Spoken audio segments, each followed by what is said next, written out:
That night, Ethan and Brittany, who was pregnant with their second child, arrived once again at the guest I managed. They specifically requested my services.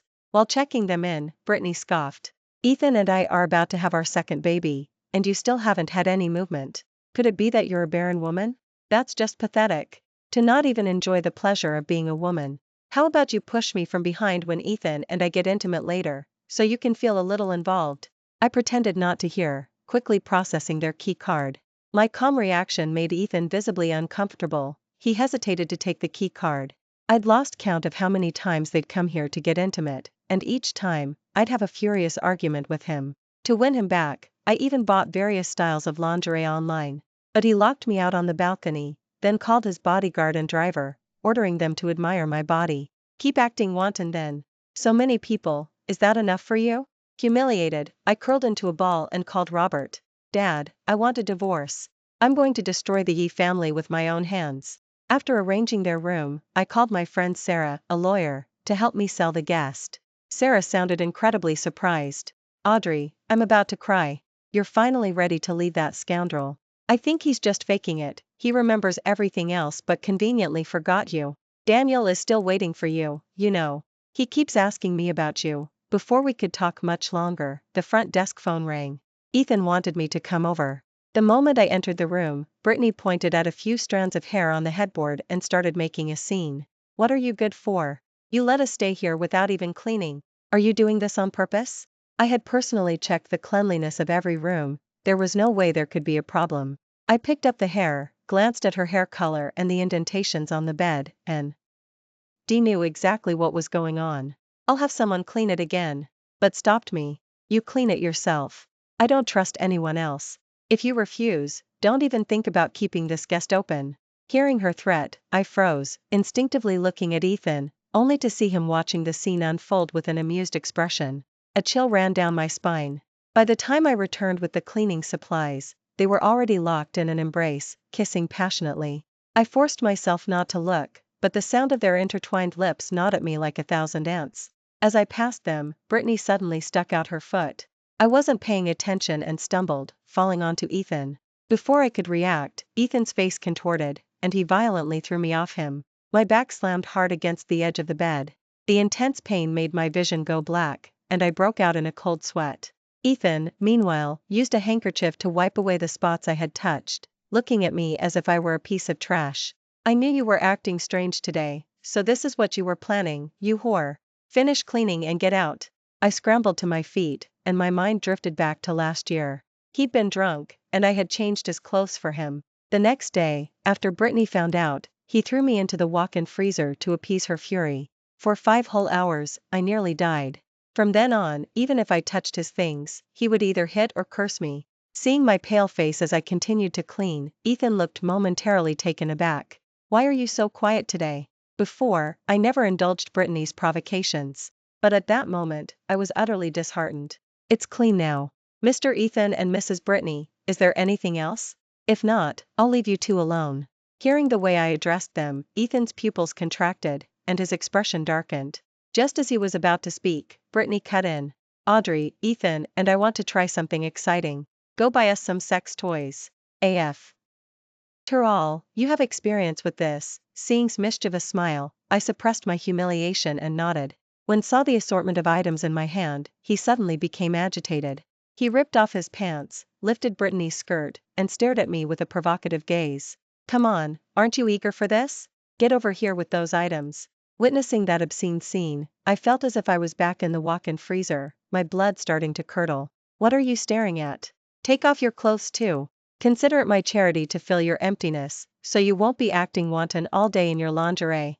To provoke me, their voices grew louder and more explicit, assaulting my shattered heart repeatedly. Finally, I couldn't take it anymore and hurled everything in my hands at them. Ethan, you're not human. You're the one who should be apologizing. Ethan, interrupted, furrowed his brows and was about to strike me. But just as he moved to strike, he suddenly clutched his head. When he opened his eyes, he looked confused. Did something happen between us before? What happened? I laughed, a bitter, desolate sound. 5 years ago, we met on an outdoor adventure. In a desperate situation, we clung to each other, experiencing life and death. We lived in harmony for a long time. Everyone there knew how much Ethan cared for me, even willing to sacrifice his life for me. But then, he suddenly left without a word. The next time we met was at a banquet. Despite our parents' efforts to set us up, he looked at me as if I were a commodity. When I pressed him, his eyes were filled with disgust. Everything had changed. "I'm asking you a question." My thoughts were pulled back to reality. Seeing his impatient expression, I chose to conceal the truth. What could possibly have happened between us? Ethan was about to say more, but Brittany hooked her arm around his neck, trying to continue their intimacy. After being rejected, she unleashed all her fury on me, ordering me to give her a bath and a massage, seizing every opportunity to humiliate me. When I finished, I ran head-on into Eleanor. I was about to greet her when she pushed me aside. Upon seeing Brittany on the bed, the icy look on her face instantly melted away. "My precious daughter-in-law, you're carrying a child of the Yi family now. Why are you in such a disreputable place? What if something were to happen?" She then looked at me indignantly. "What are you still gawking at?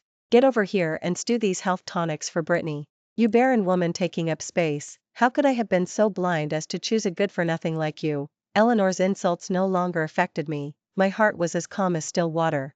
Ever since Ethan had branded me a barren woman, insults had become a daily occurrence. When I brought over the stewed health tonics for Brittany, Eleanor was on a video call with her grandson. The moment he saw me, the child suddenly burst into tears. "Bad woman, bullying mommy, I hate you." Hearing those words, Eleanor immediately panicked. While comforting the child, she grabbed a tissue box from the bedside table and started throwing it at me. She hit me several times, leaving large bruises on my skin. Seeing tears welling in my eyes, Ethan, perhaps having a moment of conscience, stopped her. "Don't be an eyesore here, get out." I felt as if I'd been granted a reprieve and quickly left the room. Just then, Sarah sent me a message, saying someone wanted to take over the guest and I should bring the relevant documents. I was overjoyed and rushed home. But as soon as I reached the mansion, Caleb stopped me and started yelling insults. "Bad woman, mommy says you bullied her again. Why don't you just die?" I couldn't be bothered with him. Just as I was about to walk away, he picked up a small bucket and lunged at me. The liquid in the bucket drenched my chest, and a pungent odor immediately assaulted my nostrils. It was gasoline. I suddenly realized the danger and turned to run, but Caleb pulled out a firework and aimed it at me. With a whoosh, the sparking firework instantly ignited the gasoline on my chest. Flames erupted, consuming my top in a blink and beginning to scorch my skin. The pain was excruciating. I immediately jumped into the swimming pool nearby, escaping the danger. Back in the bedroom, I looked at the bloody, raw flesh on my chest. Enduring the pain, I applied medicine, then opened the safe. Inside the safe, besides the guest documents, was a thick scrapbook filled with stories of Ethan and me. I opened it and started tearing out the pages, one by one, sealing our memories along with them. When only a few pages were left, Ethan suddenly burst in and, without a word, started tearing at my clothes. "You idiot, couldn't you tell it was gasoline and get out of the way? Let me see your injuries." His tone was reproachful, yet his eyes revealed anxiety and fury. This familiar concern made me momentarily disoriented. But it didn't last long. A photo fell out of the scrapbook. It was a souvenir of him and me soaking in hot springs in the mountains, naked and embracing. Picking up the photo, Ethan suddenly laughed, then slapped me without warning. "Whore, is this how you relieve your loneliness? What's your intention with these things? Are you trying to provoke Brittany, to make her have a miscarriage?" Ethan's furious questions, one after another, were like knives stripping flesh from my bones. Seeing my silence, he grabbed my chin, his face shadowed with menace. "You can't live without a man, can you? Then I'll grant your wish." With that, he roughly dragged me onto the bed, then found a rope and bound my limbs. "Ethan, what are you doing?" I struggled desperately, but Ethan ripped off my skirt and pulled out a wooden club, thick as a wrist. Realizing his intention, my eyes widened in terror, and I struggled even more violently. "No, please, spare me. I swear I won't go near Brittany. I'll leave Riverton tomorrow and never come back." Ethan, however, seemed provoked. He let out a sinister laugh and began his actions. I felt like I was being torn apart, screaming in agony. Ethan, meanwhile, appeared exceptionally excited. "You want to leave? Did I give you permission to leave? If you leave, how will I make the Huang family unwaveringly loyal to me? And where would Brittany and I find such an obedient nanny?" I could clearly feel blood gushing out, my consciousness blurring further with the intensity of the pain. Before my eyes closed, I saw Ethan carrying me over a snowy mountain, and getting stabbed by thugs while protecting me. Even in peril, he had protected me with his life. I can die, but you must live. I muttered as if in a trance. Ethan, is that you? Will you take me away?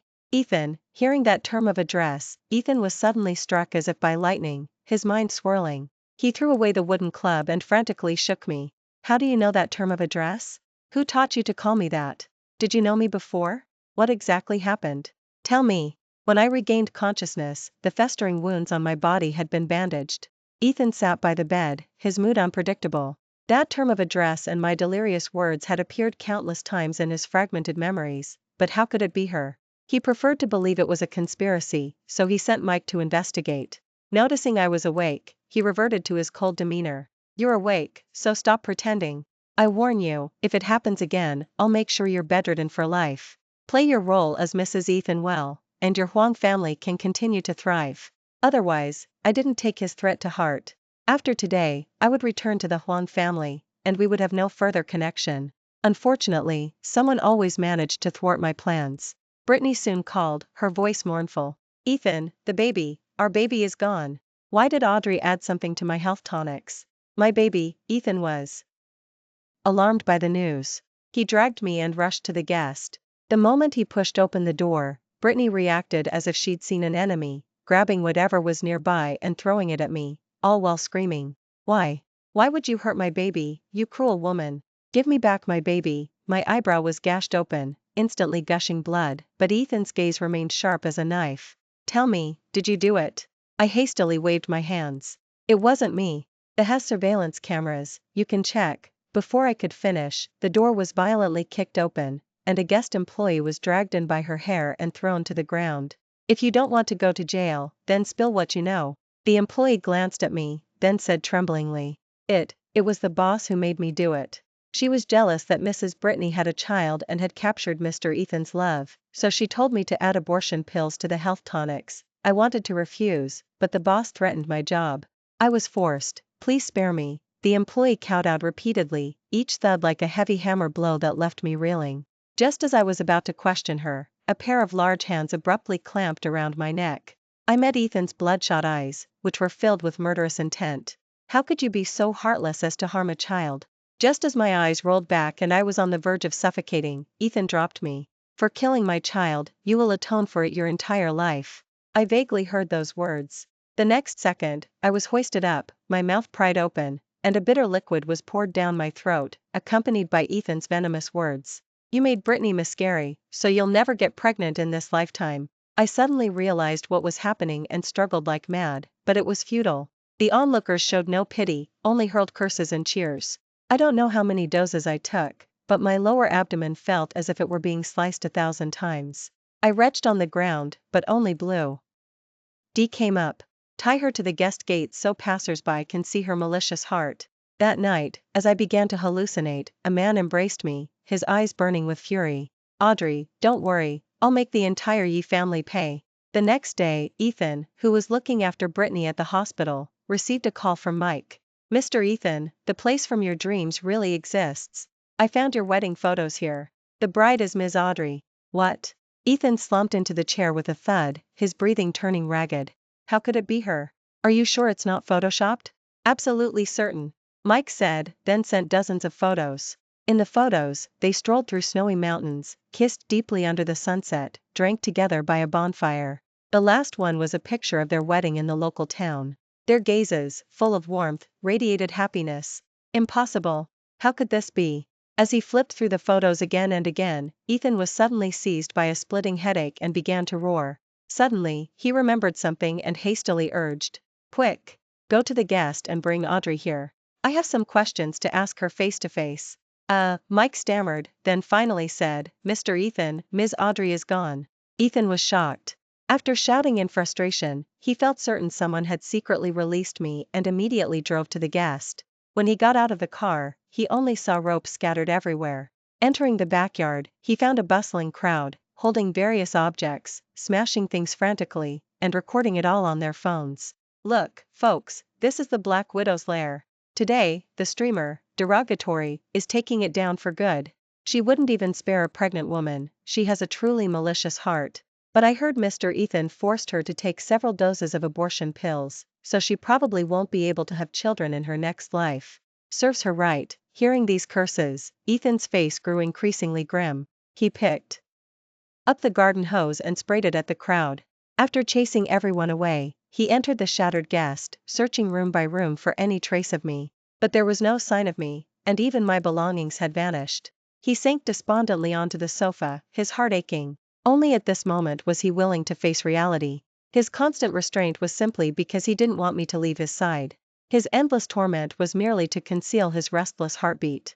Without realizing it, he had already become deeply smitten, but his refusal to admit it had twisted his love. Suddenly remembering my words about leaving tomorrow, Ethan frantically pulled out his phone, mobilizing the Yi family's connections and deploying thousands of people. He closely monitored all modes of transport, but still found nothing. Yet he refused to give up.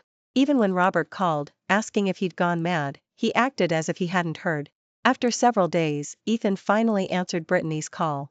"Ethan, where have you been these past few days? I'm so scared alone at the hospital." Caleb misses his daddy too. Reluctantly, Ethan had no choice but to rush to the hospital. Seeing Brittany couldn't help but throw a small tantrum, Ethan spent a long time soothing her, then pulled their son into his arms. Caleb sat on his shoulder and repeated the words Brittany had taught him. "Daddy, were you looking for that bad woman again?" Ethan froze at the question, as if transported back to the moment he heard I had been burned. His heart felt clutched by a giant hand. Thinking of this, he feigned anger. "Stay out of adult matters from now on. If I catch you interfering again, I'll deal with you." Listening to Ethan's words, Brittany smiled with her lips, but her eyes narrowed slightly. She picked up her phone and sent out the final payment of $500,000. "Take the money and leave Riverton. Never show your face again." Pain, excruciating pain. I groggily opened my eyes to a face that was both familiar and strange. "Audrey, you're awake? Are you feeling uncomfortable anywhere?" The gentle tone brought my vision into focus. When I clearly saw the face, my eyes blurred once more. It was Daniel. My sweetheart's, the object of my first love. Our relationship had lasted much longer than mine with Ethan, but it couldn't overcome the awkwardness of youth, as he neglected me while busy with company affairs. I acted impulsively and chose to break up with him. After breaking up with him, I fell in love with the outdoors, and that's how I met Ethan. That companionship and shared experience gave me a false impression, and I poured all my love into Ethan. Seeing my prolonged silence, Daniel's face was filled with unease. "Audrey, what's wrong? Are you blaming me for arriving late?"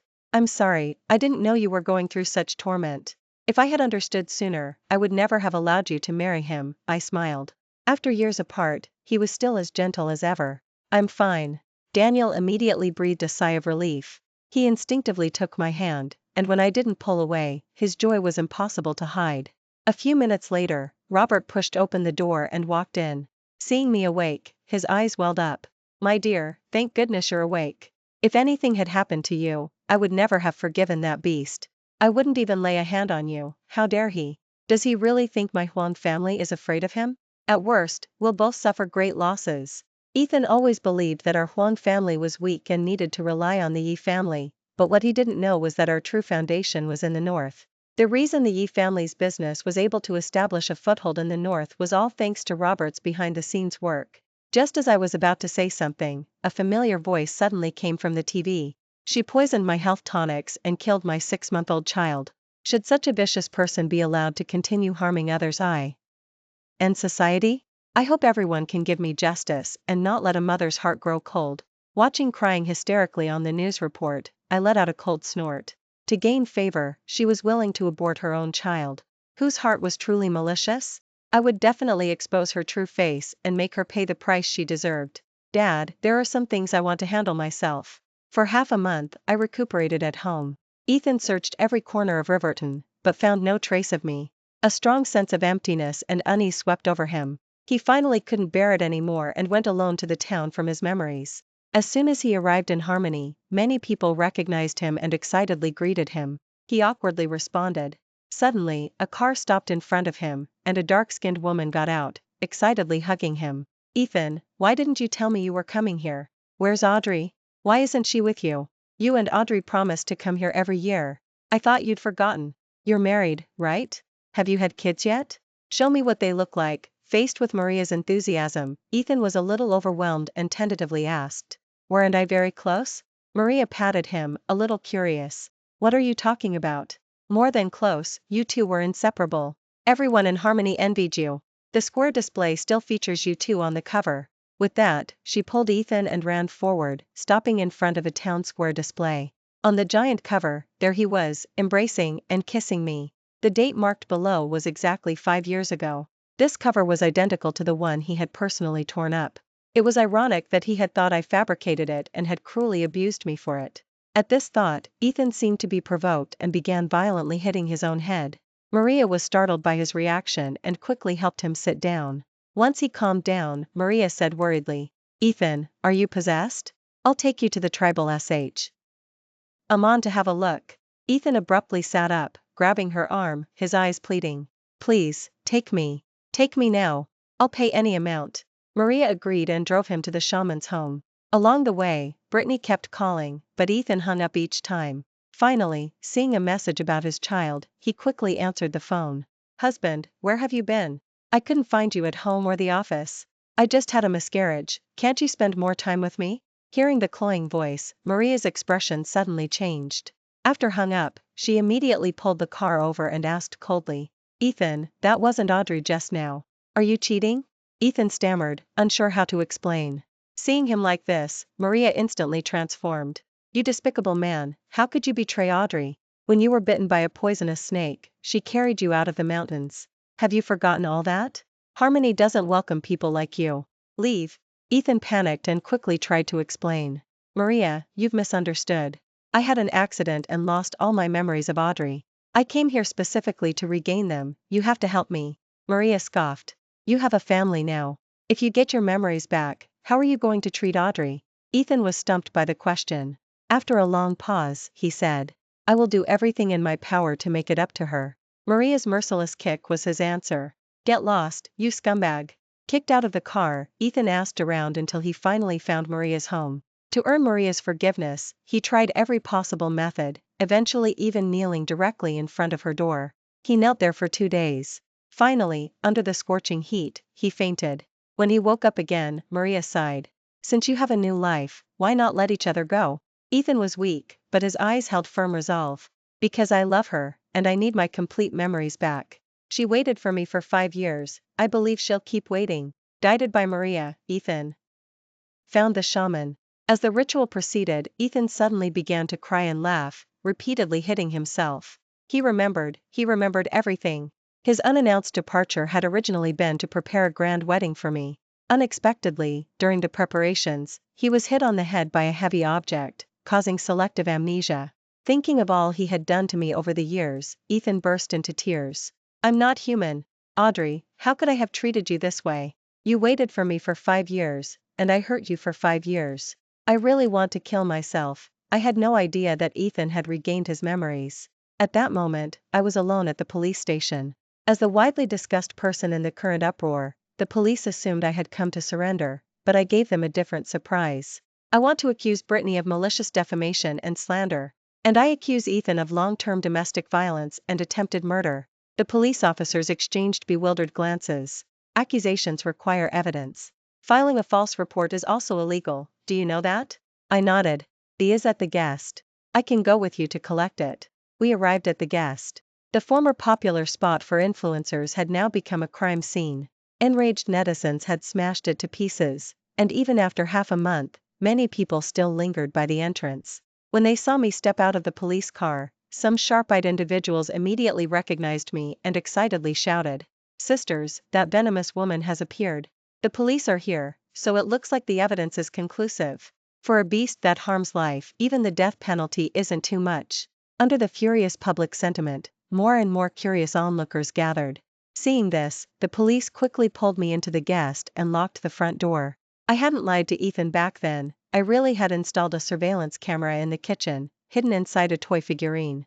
My original intention was to supervise the chefs, but it unexpectedly became my leverage to clear my name. When I inserted the SD card into the computer, the employee's figure soon appeared on the screen, clearly showing her sprinkling a bottle of medicine into the health tonics. "This only proves the employee did it. It doesn't prove your innocence, does it?"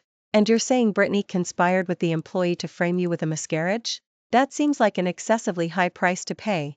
A young police officer voiced everyone's thoughts.